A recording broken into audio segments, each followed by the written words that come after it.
अस्सलामुअलैकुम जी। Fundamental of physics Halliday Resnick Walker का 10th एडिशन है। Chapter 36 diffraction problem 17।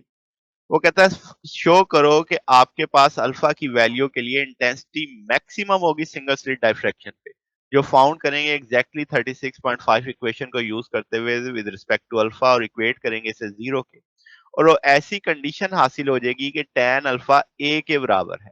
वो कहता है ए की वैल्यू जो इस रिलेशन को सेटिस्फाई करेंगी उनका ग्राफ बनाएंगे y tan अल्फा के साथ, जो कि एक स्ट्रेट लाइन आएगी क्योंकि y बराबर है अल्फा के। तो हम उनके इंटरसेक्शन पे देखेंगे, कैलकुलेट करेंगे एक appropriate value trial and error method के तहत कि आपके पास अल्फा m+1/2 पाई होगा। यानी नेक्स्ट आपके पास सिचुएशन जो हम राइज कर रहे हैं यहाँ पे। तो अब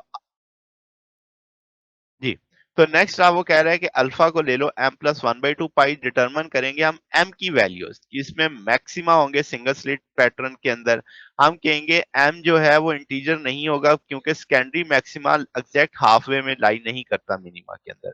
आपके पास यही एक फर्क होता है इंटरफेरेंस और डाइफ्रैक्शन के पैटर्न में। इंटरफेरेंस रेगुलर इंटरवल में चल रही होती है, यानी जितना मैक्सिमा के बीच में दूरी उतनी मिनिमा के बीच में दूरी। जबकि जब हम डाइफ्रैक्शन देखते हैं तो डाइफ्रैक्शन के जो पैटर्न होता है वो यूनिफॉर्मली डिस्ट्रीब्यूटेड नहीं होता। तो अब हमें यही इसी चीज का वो कह रहा है कि स्मॉलेस्ट अल्फा बताओ, उसके साथ एम की वैल्यू बताओ।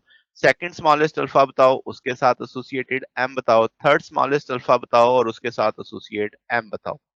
तो अब आपके पास आई थीटा बराबर आ जाएगा I am sign alpha over alpha, और आपके पास इसका स्क्वायर है, यहाँ पे स्क्वायर ओपन कर देंगे। अब हमें चूंकि एक्सट्रीमा देखना है तो हम कहेंगे इसका डेरिवेटिव लेंगे और इक्वल टू जीरो करेंगे। उसने खुद कहा था कि हम उसे रिजल्ट को इक्वेट करेंगे इसके जीरो के। तो हम उसको डिफरेंशिएट कर रहे हैं, तो ये आपके पास sine alpha over alpha, alpha cos alpha minus sine alpha आ जाएगा। अब आपके पास डेरिवेटिव जीरो आ सकता है अगर हम कहें कि अल्फा जीरो नहीं है मगर साइन अल्फा क्या है, जीरो। साइन अल्फा जीरो कर दो तो पूरा फैक्टर ही जीरो हो जाएगा।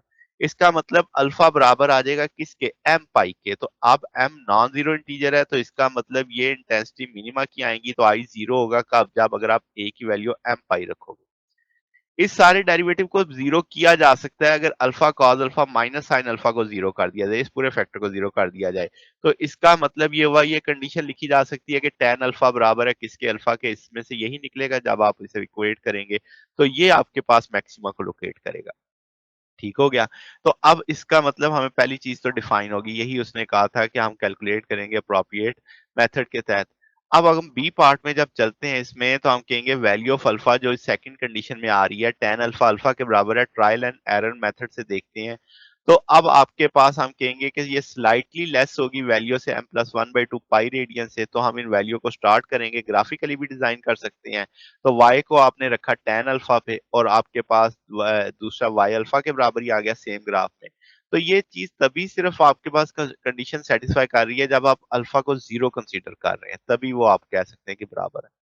तो आपके पास अल्फा बराबर है किसके, m+1/2 पाई के। मैक्सिमा के लिए हम ऊपर भी तय कर चुके हैं, तो यहाँ पे अल्फा अगर हम जीरो रखते हैं तो m की वैल्यू क्या आ जाएगी, -1/2 -0.5। तो यहाँ पे अल्फा की वैल्यू अगर हम 4.493 रखते हैं तो यहाँ पे m की वैल्यू क्या आ जाएगी, 0.93। और अल्फा की वैल्यू 7.75 रेडियन रखते हैं तो ये आपके पास m की वैल्यू कितनी आ जाएगी, 1.96। तो ये आपके पास सारा सोल्यूशन है। अगर आपको इसमें कोई बात पूछनी हो, डाउट हो, नीचे कमेंट्स में पूछ सकते हैं। वीडियो अच्छी लगी हो तो वीडियो को लाइक कीजिएगा, दोस्तों के साथ शेयर कीजिएगा, चैनल को सब्सक्राइब कर दीजिएगा। अब तक के लिए इतना ही, बाकी इंशाल्लाह नेक्स्ट देखेंगे। ओके, अल्लाह हाफिज।